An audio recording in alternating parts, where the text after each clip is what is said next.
Hello, and welcome to this edition of the ILO's Future of Work podcast. I'm Eckhard Ernst, and I'm your host today. Over the last decade, China has become a leading developer and user of digital technologies, in particular artificial intelligence. Whether in e-commerce, ride-hailing services, or autonomous vehicles, Chinese companies operating in these areas are world competitors and contribute significantly to the development of their home country. At the same time, Chinese policymakers have accompanied these developments by enacting a series of regulations around data and consumer protection to ensure the proper use of these technologies and to prevent market abuses by dominant players. To date, its regulatory scope and breadth is well ahead that of leading competitors in Europe or the United States. Yet, little is known about the effective impact of both the technological development and the regulatory activism on the world of work in China. Today, we want to explore the rise of digital China and the specific approach Chinese policymakers take in both developing and regulation the use of artificial intelligence. And to explore this topic, we could not have a better guest than Kendra Schäfer, who is with us today in the show. Kendra is head of tech policy research at Trivium China and is based in Beijing. She works on Chinese government data infrastructure, social credit system technology, and other aspects of digital regulation and development. Kendra, welcome to the Future of Work podcast. It's great to be here. Before we dive deeper into developments around AI in China, can you tell us a bit more about yourself and your work? Yeah, absolutely. So I run Trivium China's tech policy monitoring service. What that basically means is that I oversee a team of analysts that looks at Chinese government documents all day long. And those documents are related to tech and data, and then we analyze them and inform investors and governments and corporations in terms of what those documents mean. Excellent. Thank you. Thank you very much. So tell us more about the recent developments in the tech sector in China. What are some of the key developments that you see and that we should keep an eye on? And how, in particular, in your opinion, will they affect the world of work in China? Yeah, absolutely. So I think first to kind of as an entry point to looking at AI in China and AI regulation and how it impacts the labor force specifically, I think we kind of need to understand the social backdrop of labor in China and where algorithms plug into that backdrop. So many of your listeners may know that China is home to one of the world's largest domestic migrant labor populations, right? So you've got about 300 million migrant workers who are typically rural residents. They live in villages where there aren't a lot of work opportunities, and so it's very common for them to leave the villages, go to the big cities, and find work there and send the money home to their kids or their parents, right? So this is a common kind of social phenomenon, and it used to be that those laborers were absorbed mostly by traditional industries like construction, for example, or heavy industry, traditional factories, right? But more and more now, those laborers are being absorbed by the platform economy. So they're going to the cities and they are doing restaurant delivery, or they are working for courier services, or they are working for logistics companies, right, as drivers within a particular city. Or if they have a car, they're working as ride-hailing drivers, right, in many locations. So China also has a growing and quite severe youth unemployment crisis, right? And so, as youth are waiting to find longer term jobs and they're exiting college, they're also turning to the platform economy to kind of support their entry, or to supplement their entry to the workforce, or to supplement their income. And same thing, right? They're doing restaurant delivery. So these workers are working for these major apps like Meituan Dianping or Ele.me or Didi, China's largest ride-hailing company, or JD.com is runs China's one of China's domestic logistics networks, and Shansong, which is a intercity errand running company who will send packages from one side of the city to the other within 30 minutes, this kind of thing. So gig work, the emergence of gig work has totally changed the labor environment that has been driven by platforms in the platform sector. And those platforms are run by algorithms. And so, what we increasingly see now is regulators turning their attention to the way that those algorithms are impacting that labor force. Excellent. So maybe kind of looking to the next step once we have seen the impact or the rise of the digital technologies is obviously key question what Chinese policymakers do with these developments. And as I mentioned at the beginning, from the outside, it looks like they are extremely active in regulating a lot of these new technologies. And in some sense, my impression is that they're actually far ahead for their counterparts in Europe or the United States. So maybe you can tell us a bit more about the specific way Chinese policymakers are regulating AI, also their motivation that drives them, and how these policymakers in Beijing and elsewhere in the country try to square the challenge of, on the one hand, as you said, developing these new services, and at the same time regulating the digital tools for the benefit of society. Sure, absolutely. So, China has essentially to date put out three major regulations that govern AI specifically. Not all of those regulations relate to labor. I'll try to keep my comments kind of focused, focused on how those algorithms impact or how those regulations impact the labor market. But just to give everybody a kind of big picture view, China has done a lot of work on AI and data and cybersecurity, laws and regulations. There are three big laws that form the foundation of China's cyber governance regime more broadly outside of AI. That's the cybersecurity law. Very simply, that's about, the security of critical networks. There's the data security law, which governs data related to national security. And there's the personal information protection law, which, as the title says, governs data related to individuals, right? Sensitive personal information and this kind of thing. So those three laws really only got formulated a year and a half, 2 years ago, and finalized and put into place. And so, on top of those three laws, China's cyberspace regulator, the CAC, started looking at how algorithms could be, specifically algorithms and AI should be regulated. So the first major algorithm and AI related regulation to come out targeted recommendation algorithms. And this is the regulation that impacts labor most specifically. A recommendation algorithm under this regulation basically refers to any kind of algorithm. When we think of recommendation algorithms, we usually think of e-commerce, right, or social media. uh, some kind of engine that looks at maybe what you've put in your cart before, what you've clicked on, or what ads you've viewed, and then recommends products, right, that you might want to buy.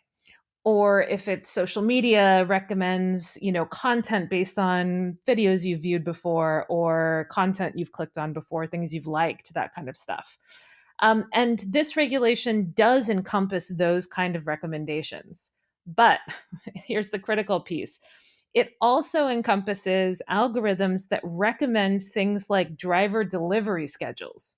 So, for example, let's say that I am a, driver for a restaurant delivery app, and I am and I need to deliver a meal from, point A to point B, and I do that, and the algorithm notes that I made that delivery in 30 minutes. And so it assumes that that delivery can be made in 30 minutes, and it now the next person who has to make that delivery, that is the time the algorithm will predict, right, that I should be delivering that package in that amount of time, or delivering that food in that amount of time. And that would also, that algorithm would also control things like how much rest drivers might get per hour, how many packages they could be expected to deliver within a certain day. So that is also included in the scope of algorithm regulations. And so this law was, or this regulation was implemented to deal with that. Um, and you can immediately see how that could be, how platforms could abuse that kind of algorithm, right? the platforms in China have very, very low delivery fees. Think about USD, maybe 50 cents per delivery or thereabouts. I order DoorDash in the United States and it's, $10, $15 per delivery. It's quite expensive. But in China, the margins on those deliveries are incredibly low, right? So workers are getting paid very little. Profit margins on each delivery for the platforms are quite low. And so that incentivizes the platforms to use these algorithms to basically, optimize delivery schedules in a way that violates labor rights on a de facto basis, right? That might encourage them to drive unsafely, running red lights to get to where they're supposed to go by the time the algorithm says they should be there, or incentivizes them not to rest, right? Or take any breaks, or incentivizes them to, work overtime, to, hit these quotas that the algorithm has set for them and this kind of thing. So that is where this regulation for the workforce really focuses, is how can we prevent it? Basically forbids algorithms from implementing those kind of stipulations that violate labor rights in any way. Now, that is not the only thing these regulations do. They're focused on a huge, broad, in terms of your original question, where does China stand against maybe other countries in terms of algorithm regulation? They also look at lots of other things. Because it is China, they focus on censorship, what kind of content algorithms are allowed to disseminate on the Chinese internet, content algorithms, for example. They focus on privacy. They focus on transparency. They focus on the protection of minors online, right? You can't recommend content to kids; it's inappropriate. They focus on a whole host of other things as well. So that was the very first AI related regulation that came out in China, and two other regulations have come out since then. I won't get as deep into those because they're not really labor related, but the second one was related to deepfakes, so governing algorithms that generate, audio and video content that was generated by a machine and not a human being. And then the third policy was related to, Chat GPT like services, AI generated content. So those are both, no other country, to my knowledge, has yet put out AI generated content regulation. Certainly not one as broad or sweeping as China has implemented. So, from those perspectives, we can say that China is certainly ahead. We also know that China's legislative plan for the next 5 years potentially includes an artificial intelligence law. What that law is going to have in it is unclear yet. That law hasn't been drafted. It's in the kind of pre-drafting research stage where policymakers are talking about what should be in it. So it'll probably be at least a year, and more likely 3, 4, even 5 years before that law comes out and is finalized. But China already has that policy draft on the books. So really moving forward very, very quickly in that regard.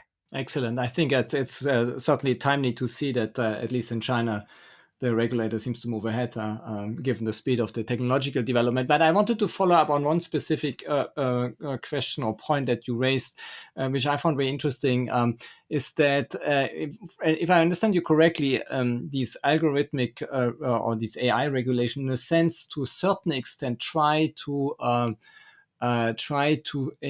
support the enforcement of labor rights, which some of these platforms might try to circumvent. So are you saying that essentially that so far the labor rights are not sufficiently enforced, and in a sense this AI regulation is supposed to help the regulator or the policymakers to enforce these regulations through these platforms?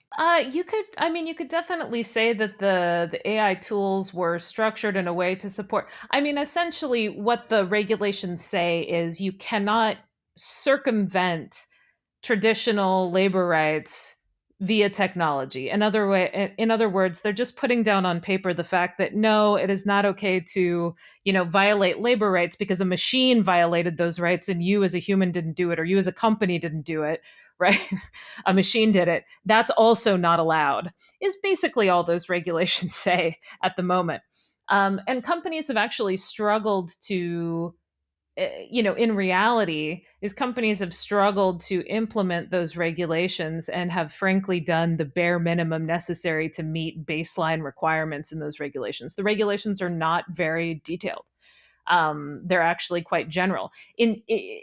China tends to do, you mentioned a minute ago that China tends to move very quickly in response to emerging technologies on the regulatory front. That's true. The reason that China is able to move so quickly is because the regulations that they release are quite general to begin with. So you'll see an emerging technology come out, like the recommendation algorithms. You'll see a regulation come out 6 months or a year later before policymakers really even understand the technology very well. They don't know what they're dealing with, right? And they don't know how to regulate it. But they'll release a policy that includes some general principles for how they want to see companies treat that technology even before they really have a grasp on specifics. And so then they'll iterate on that regulation as it becomes clear where the real actual problems are. So this initial regulation essentially just said in very simple terms, you can't use algorithms to violate labor rights, right?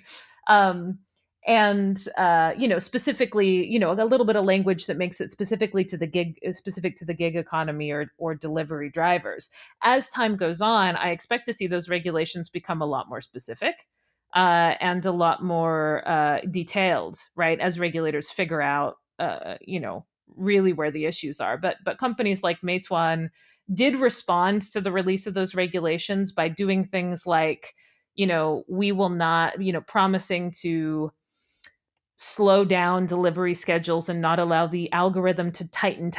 You have to get there in 30 minutes, 29 minutes, 28 minutes, 27 minutes, right? And to ensure that there's adequate rest time and this kind of stuff. But there isn't very strict guidance yet from the regulatory side on specifically what those algorithms have to do. Excellent. I think this is a good segue to my next question, because I mean, in a sense, what you're describing for China is also true in other countries. And one of the key concerns that we have in Western countries is often the possible bias and discrimination that results from the widespread use and implementation of AI. So many policymakers in this part of the world are very concerned that underprivileged groups on the labor market will face even worse forms of exclusion if these digital tools become widely used. How are Chinese policymakers dealing with these issues?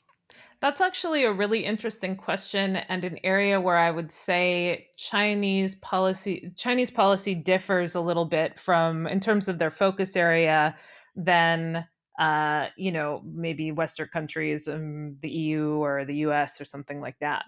Um, I say that because a lot of the international or the Western conversation around AI focuses on things like algorithmic sorting of HR platforms, right? I look through your resume, and if you are a person of color, your resume goes to the bottom of the pile or something like that, right? I mean, that's an obvious and egregious example, but there's much more subtle examples of discrimination and bias that happen in kind of algorithmic job selection. That's much less of a focus in China.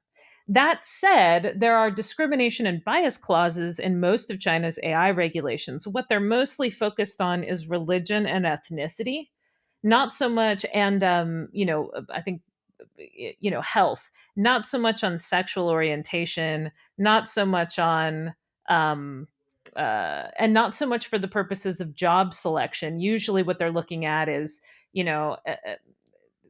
when you are creating group segments within your algorithm to identify individuals, there are certain things that they discourage you from using as an identifier. And that's, religion is on the list, ethnicity is on the list. But that hasn't really been focused on the job market yet. Thank you. So, I mean, maybe one last question I have, and in a sense, you had already started to allude to a bit, is like the outlook of these regulatory developments. And one of the tensions I see in the type of work that we are doing at the ILO is that a lot of countries struggle to find the right balance between, on the one hand, wanting to be a technological leader in this new area, and at the same time, regulating all these issues that you mentioned before, on platforms, on discrimination, etc. Um, and so the question is actually, there are two parts to it. One of the question is, to what extent we will see that Chinese policymakers, now that they have already introduced all this regulation, might become a bit more, let's say, relaxed and kind of continue focusing on the development of the technology. And the other question is, or the related question is, to what extent will we see an increasing segregation of the regulatory space across the world. In the past, when we looked at data protection regulation, it seemed like Europe would take the lead and would implement through the general data protection regulation a way of enforcing a global standard. But in AI regulation, it doesn't seem to be the case, and it rather looks like that with China now moving in a specific direction, Europe trying to follow a certain extent, and the US moving certainly in a very different direction, that we actually see a very increasing segregation. Is that something that you observe as well? Or would you see a more relaxed approach in China as well, focusing more on the technological development rather than on the regulatory front? Yeah, sure. So, in terms of your first question, whether or not Chinese policymakers will relax now, I think the answer to that is both yes and no. I'll explain what I mean. So, we actually have a very good example. One of the very first, let's take China's most recent regulation on AI, for example, which is this regulation for AI generated content. One of the things that regulation requires companies to do, if they want to release a public facing ChatGPT style algorithm, right, or app that uses a ChatGPT style algorithm, is that they have to file their algorithm with the cyberspace regulator. And that requirement was released after companies started, you know, developing AI tools. What I mean by that is ChatGPT came out, I think kind of hit public consciousness in November of last year.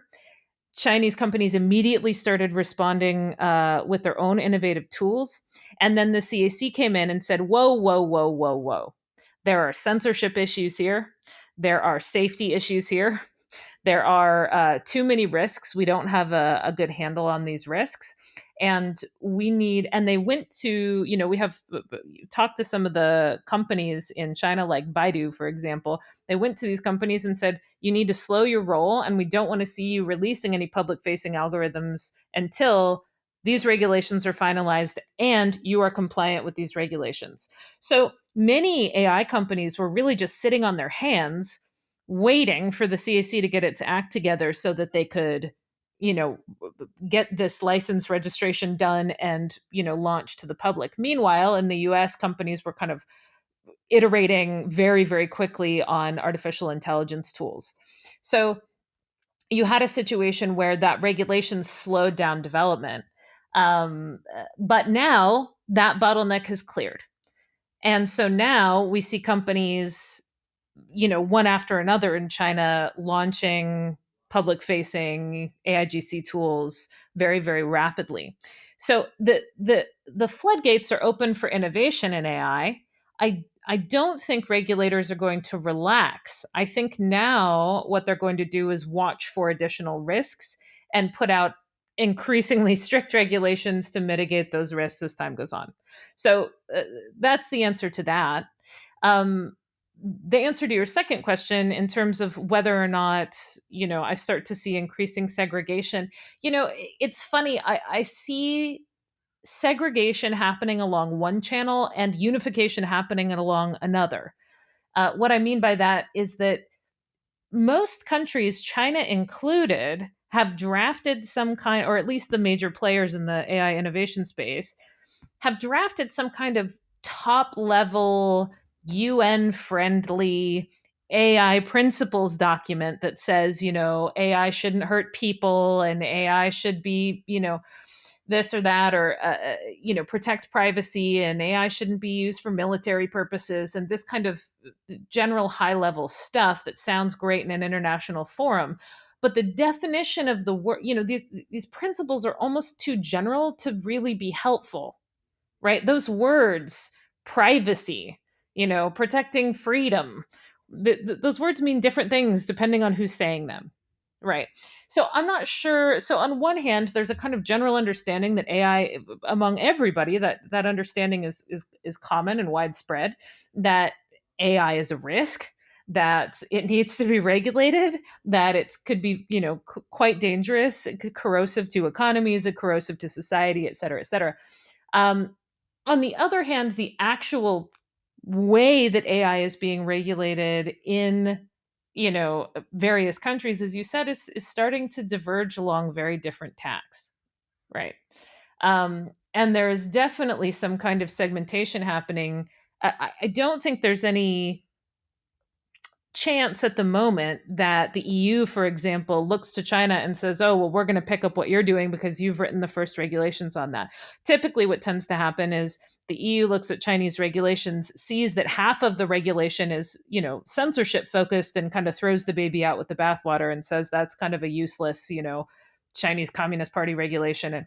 And that's a little bit unfortunate because while absolutely, half of those regulations is about content censorship, the other half includes some very forward thinking, unique consumer protections or unique, technological protections that would, it would definitely be worth a thorough read and study.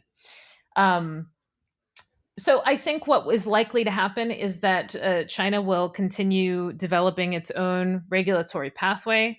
The EU will still probably lead the Western world in AI thought leadership and AI regulation, and the US will continue to lag behind, primarily because it hasn't formulated at the federal level even the most fundamental laws necessary for privacy protection and AI protections, such as a federal data privacy law. So I think that's kind of the state of play right now. We'll see if countries are able to kind of bring those things into closer alignment in international fora, but right now it's pretty discombobulated. Thank you so much, Kendra. That was an excellent conversation. I think I definitely learned a lot today, and I hope that you will be able to join us again to share new insights once they come along. So thanks again for joining us today, and for those of you who listened in today, you can find more about Kendra's work and Trivium on the links on our website that we share together with this podcast. So for now, let me wish you goodbye. I hope you will join us again soon for another edition of the ILO Future of Work podcast. Thank you very much.